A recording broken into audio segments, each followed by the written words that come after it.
There was a rich merchant who had 4 wives. He loved the 4th wife the most and adorned her with rich robes, and treated her to delicacies. He took great care of her, and gave her nothing but the best. He also loved the 3rd wife very much. He's very proud of her, and always wanted to show off her to his friends. However, the merchant is always in great fear that she might run away with some other men. He too loved his 2nd wife. She is a very considerate person, always patient, and in fact is the merchant's confidant. Whenever the merchant faced some problems, he always turned to his 2nd wife, and she would always help him out and tide him through difficult times. Now, the merchant's 1st wife is a very loyal partner and has made great contributions in maintaining his wealth and business as well as taking care of the household.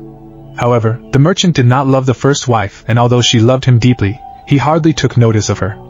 One day, the merchant fell ill. Before long, he knew that he was going to die soon. He thought of his luxurious life and told himself, "Now I have 4 wives with me. But when I die I'll be alone. How lonely I'll be." Thus he asked the 4th wife, "I loved you most, endowed you with the finest clothing and showered great care over you. Now that I'm dying, will you follow me and keep me company?" "No way," replied the 4th wife, and she walked away without another word.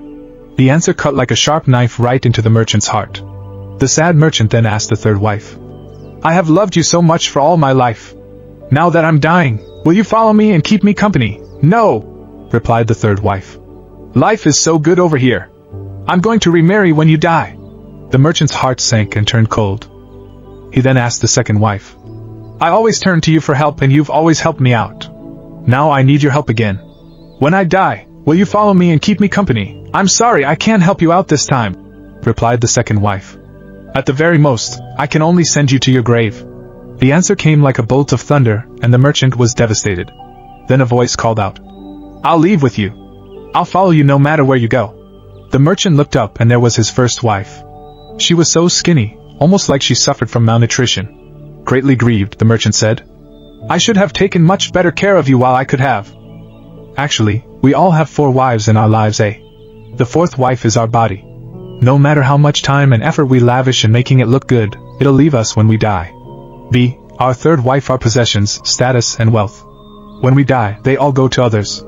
C. The 2nd wife is our family and friends. No matter how close they had been there for us when we're alive, the furthest they can stay by us is up to the grave. D.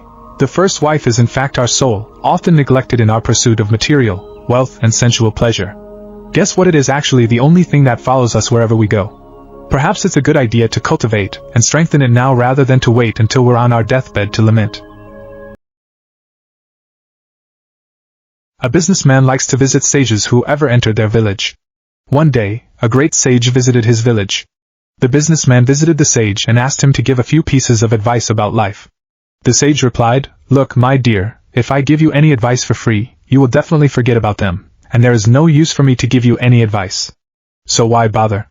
The businessman didn't give up. He continued to request the sage's advice. The sage finally agreed on one condition: each piece of advice would cost $100. The businessman checked his pockets. He had $400, so he immediately agreed. Then the sage gave his first advice. If you ever see a person who is lower than you suddenly become rich or powerful, respect him as per his current position. Don't make fun of him just because he was lower than you previously. The businessman found it useful and was very happy with the advice. Then the businessman asked for another piece of advice since he still had $300 left. The sage told him, if you ever find a secret of someone, never be the first person to reveal that secret, no matter what. The businessman again liked the second advice and asked for another one. The sage told him, avoid the small works which can be done by servants or others. Let them do those works. You should focus on big events that require your attention. The businessman found this advice also helpful and asked for one last piece of advice. Then the sage told him, if you ever get hurt by the people you trust the most, or if your heart was broken, never stay in that place, not even for a minute. Move to another place immediately. The businessman was very happy to receive those pieces of advice from the sage, and left for his house with empty pockets. After a few days, the businessman lost all of his wealth and decided to move to another city so that he could find some work or start a new business. His loyal servant insisted on following his master. The businessman agreed because his servant was very loyal and helpful. The two reached a town and spent the night there. In the morning, the businessman sent his servant to buy breakfast for both of them. The servant took the money and went to buy breakfast. On the other hand, some royal guards were looking for the person who would enter the city gates to make that person their king. According to tradition, they had to choose a new king since the current king had no heir. They decided to make the first person to enter their city the king. The servant entered the city to buy breakfast, and the royal guards took him to their palace. The servant had no idea why the guards brought him to the palace. The guards made him king, and explained everything to him. The servant told the guards to look for his master because his master was waiting for him and was worried since the servant hadn't returned. The guards came to the place where they both spent the night, and explained to the master that they had taken the servant to the palace. When the master saw the servant on a royal throne, he immediately greeted the servant with, "Greetings, my dear majesty." The servant was very happy that his master treated him like the king. Then the servant felt like a king because before he was unsure and hesitant, since he always thought he was the servant and not the king. Though he was his master's servant, when the master called him king and your majesty, the servant felt like a real king. This was the first advice that the master bought from the sage for $100. The servant who became the king asked his master to stay in the palace as his minister. The master agreed and became the minister, giving advice to the new king his servant. After a few days passed, the whole kingdom was in peace and prosperity. One day, while the businessman was walking through the garden, he saw the queen having an affair with a security guard. He felt very uncomfortable and left the garden. At first, he wanted to tell the king about the queen's affair, but he suddenly remembered the second advice he bought from the sage, so he decided not to be the first person to reveal the queen's affair. The queen noticed the businessman and was afraid that he would reveal her secret to the king. So she came up with a plan to kill the businessman before he revealed her secret. She visited the king without notice, with a crying and devastated look. The king was shocked to see the queen in that state and asked her, "What happened? Who did this to you? My dear, whoever it is, I will make sure to sentence that person to death, no matter what." The queen started telling a false story that the businessman insulted her.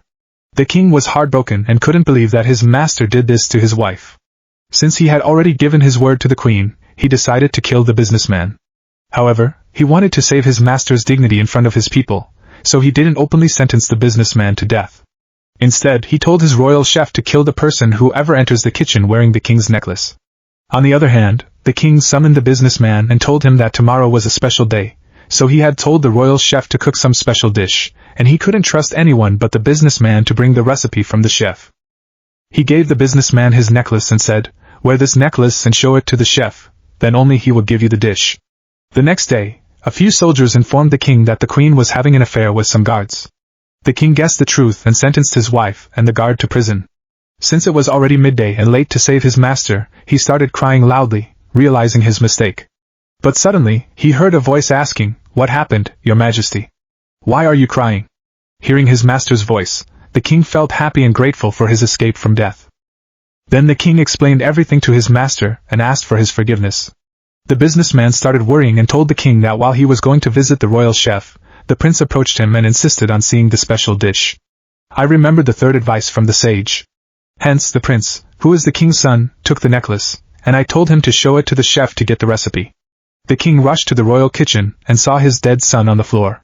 He took his son into his arms and cried, saying, "This is the punishment that God was supposed to give me, not you, my son." The next day, the businessman decided to leave the kingdom. The businessman was heartbroken because of the misery. He informed the king and leave the kingdom.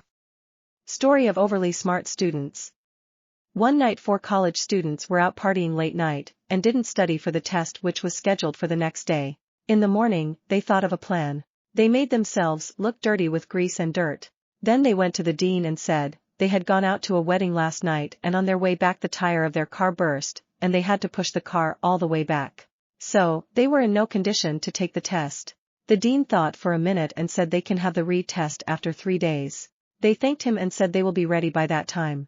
On the 3rd day, they appeared before the dean. The dean said that as this was a special condition test, all 4 were required to sit in separate classrooms for the test. They all agreed as they had prepared well in the last 3 days. The test consisted of only 2 questions with the total of 100 points. First question, your name. Second question, which tire burst? Option A, front left. Option B, front right. Option C, back left. Option D, back right. The students realized their mistake and felt guilty. Moral of the story, take responsibility or you will learn your lesson. Once upon a time, there was a farmer who felt like he had a lot of problems. He decided to go see the wise Buddha to get help. When the farmer met the Buddha, he told him about all his troubles. He talked about how sometimes there was too much rain and his crops got destroyed, and other times there was no rain at all and his crops couldn't grow. He also mentioned that he sometimes argued with his wife, his kids misbehaved, and he worried about money and the meaning of life. The farmer felt like he had so many problems and was looking for a solution. But the Buddha listened and said, "I can't make all your problems go away." The farmer was surprised and asked, "Then why did I come to you for help?" The Buddha explained, "Everyone has 83 problems, my friend. And there's nothing you can do about it. It's a part of life. Even if we solve one problem, another one might come up. Some problems, like losing loved ones or dealing with our own death, can't be fixed at all." The farmer felt frustrated. He asked, "So, what is the point of your teachings if you can't solve my problems?" The Buddha smiled and said, "Maybe I can help you with your 84th problem." The farmer was curious and asked, "What problem is that?" "It's the problem of wanting to have no problems at all," the Buddha replied. The farmer thought about it and realized that he always wanted his life to be free from any troubles. He understood that problems are a part of life and it's how we deal with them that matters. From that day on, the farmer learned to accept that everyone has problems, including himself. He understood that some problems can be solved, but new ones might come up. He decided to face his problems with a positive attitude and hope for the best. So, the farmer learned that it's not about getting rid of all problems, but about how we handle them. He chose to hold on to hope and face his problems with courage and a smile. And even though he still had problems, he felt lighter and happier because he knew he could handle them. And that is how the farmer learned that problems are a part of life, and instead of worrying too much, we can try to solve them and stay positive. The Butterfly. A story of how your struggles develop your strengths. A man found a cocoon of a butterfly. One day a small opening appeared. He sat and watched the butterfly for several hours as it struggled to force its body through that little hole, until it suddenly stopped making any progress and looked like it was stuck. So the man decided to help the butterfly. He took a pair of scissors and snipped off the remaining bit of the cocoon. The butterfly then emerged easily, although it had a swollen body and small, shriveled wings. The man didn't think anything of it and sat there waiting for the wings to enlarge to support the butterfly. But that didn't happen. The butterfly spent the rest of its life unable to fly, crawling around with tiny wings and a swollen body. Despite the kind heart of the man, he didn't understand that the restricting cocoon and the struggle needed by the butterfly to get itself through the small opening were God's way of forcing fluid from the body of the butterfly into its wings, to prepare itself for flying once it was out of the cocoon. Moral of the story: our struggles in life develop our strengths. Without struggles, we never grow and never get stronger, so it's important for us to tackle challenges on our own, and not be relying on help from others. Control your temper. This story tells us the lasting impact of words spoken in anger. There once was a little boy who had a very bad temper. His father decided to hand him a bag of nails and said that every time the boy lost his temper, he had to hammer a nail into the fence. On the first day, the boy hammered 37 nails into that fence. The boy gradually began to control his temper over the next few weeks, and the number of nails he was hammering into the fence slowly decreased. He discovered it was easier to control his temper than to hammer those nails into the fence. Finally, the day came when the boy didn't lose his temper at all. He told his father the news, and the father suggested that the boy should now pull out a nail every day he kept his temper under control. The days passed and the young boy was finally able to tell his father that all the nails were gone. The father took his son by the hand and led him to the fence. "You have done well, my son. But look at the holes in the fence. The fence will never be the same. When you say things in anger, they leave a scar just like this one. You can put a knife in a man and draw it out. It won't matter how many times you say I'm sorry, the wound is still there." Moral of the story: control your anger, and don't say things to people in the heat of the moment that you may later regret. Some things in life, you are unable to take back. Thinking out of the box. A short story of creative thinking. In a small Italian town, hundreds of years ago, a small business owner owed a large sum of money to a loan shark. The loan shark was a very old, unattractive-looking guy that just so happened to fancy the business owner's daughter. He decided to offer the businessman a deal that would completely wipe out the debt he owed him. However, the catch was that we would only wipe out the debt if he could marry the businessman's daughter. Needless to say, this proposal was met with a look of disgust. The loan shark said that he would place 2 pebbles into a bag, one white and one black. The daughter would then have to reach into the bag and pick out a pebble. If it was black, the debt would be wiped, but the loan shark would then marry her. If it was white, the debt would also be wiped, but the daughter wouldn't have to marry the loan shark. Standing on a pebble-strewn path, in the businessman's garden, the loan shark bent over and picked up 2 pebbles. Whilst he was picking them up, the daughter noticed that he'd picked up 2 black pebbles and placed them both into the bag. He then asked the daughter to reach into the bag and pick one. The daughter naturally had 3 choices as to what she could have done. First, refuse to pick a pebble from the bag. Second, take both pebbles out of the bag and expose the loan shark for cheating. Third, pick a pebble from the bag fully well knowing it was black and sacrifice herself for her father's freedom. She drew out a pebble from the bag, and before looking at it accidentally dropped it into the midst of the other pebbles. She said to the loan shark, "Oh, how clumsy of me. Never mind, if you look into the bag for the one that is left, you will be able to tell which pebble I picked." The pebble left in the bag is obviously black, and seeing as the loan shark didn't want to be exposed, he had to play along as if the pebble the daughter dropped was white, and clear her father's debt. Moral of the story. It's always possible to overcome a tough situation through out-of-the-box thinking, and not give in to the only options you think you have to pick from. The elephant rope. A story of belief. A gentleman was walking through an elephant camp, and he spotted that the elephants weren't being kept in cages or held by the use of chains. All that was holding them back from escaping the camp was a small piece of rope tied to one of their legs. As the man gazed upon the elephants, he was completely confused as to why the elephants didn't just use their strength to break the rope and escape the camp.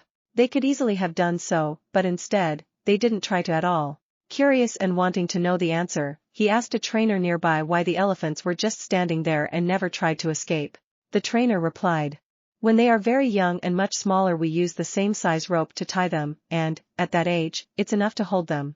As they grow up, they are conditioned to believe they cannot break away. They believe the rope can still hold them, so they never try to break free." The only reason that the elephants weren't breaking free and escaping from the camp was that over time they adopted the belief that it just wasn't possible. Moral of the story. No matter how much the world tries to hold you back, always continue with the belief that what you want to achieve is possible. Believing you can become successful is the most important step in actually achieving it. The obstacle in our path. The story about how to get an opportunity in life.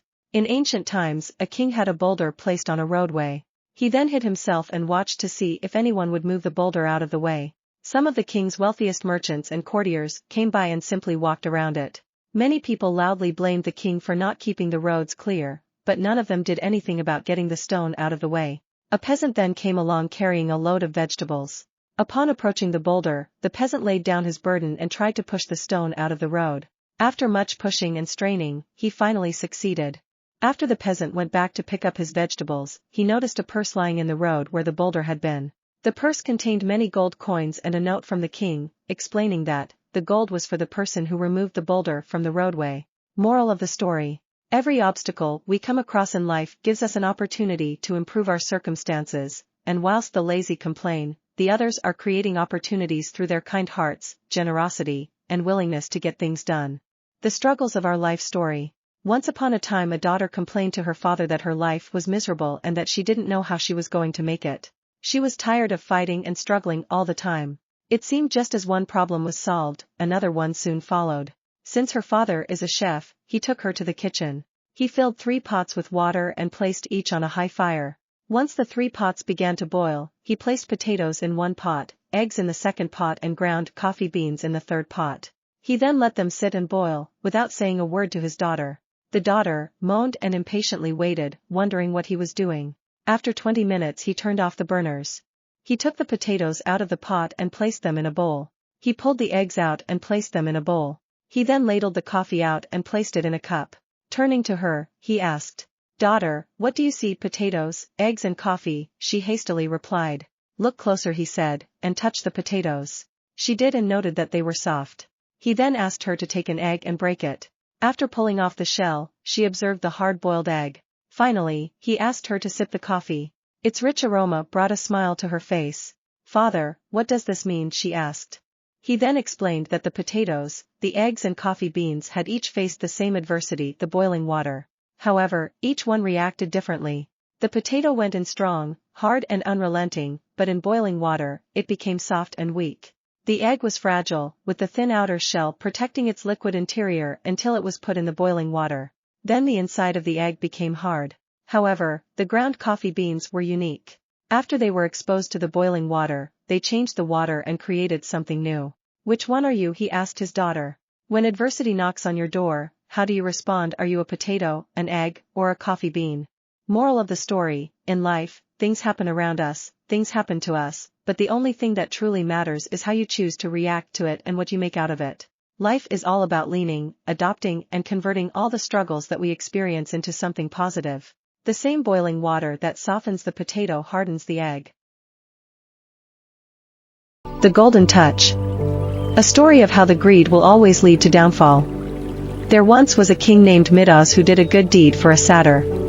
And he was then granted a wish by Dionysus, the god of wine. For his wish, Midas asked that whatever he touched would turn to gold. Despite Dionysus' efforts to prevent it, Midas pleaded that this was a fantastic wish, and so, it was bestowed. Excited about his newly earned powers, Midas started touching all kinds of things, turning each item into pure gold. But soon, Midas became hungry. As he picked up a piece of food, he found he couldn't eat it. It had turned to gold in his hand. Hungry Midas groaned. "I'll starve." Perhaps this was not such an excellent wish after all. Seeing his dismay, Midas' beloved daughter threw her arms around him to comfort him, and she, too, turned to gold. "The golden touch is no blessing," Midas cried. His heart heavy with regret, King Midas called out to Dionysus, begging for mercy and asking to be relieved of the golden touch. The god appeared once more, and with a gentle touch, he reversed the wish. Midas was relieved but profoundly humbled by the experience. As he walked through his golden palace, Midas came across his beloved daughter, Princess Marigold. Filled with joy at his newfound freedom from the cursed gift, he rushed to embrace her. The Group of Frogs is a story of encouragement and discouragement. As a group of frogs was traveling through the woods, two of them fell into a deep pit. When the other frogs crowded around the pit and saw how deep it was, they told the two frogs that there was no hope left for them. However, the two frogs decided to ignore what the others were saying and they proceeded to try and jump out of the pit. Despite their efforts, the group of frogs at the top of the pit were still saying that they should just give up, that they would never make it out. Eventually, one of the frogs took heed to what the others were saying and he gave up, falling down to his death. The other frog continued to jump as hard as he could. Again, the crowd of frogs yelled at him to stop the pain and give up. He jumped even harder and finally made it out. When he got out, the other frogs asked, "Did you not hear us?" The frog explained to them that he was deaf. He could not understand what they are saying. And the frog also thanked all the frogs for encouraging him the entire time. Otherwise he could not have made it up. Moral of the story. People's words can have a big effect on others' lives. Think about what you say before it comes out of your mouth. It might just be the difference between life and death.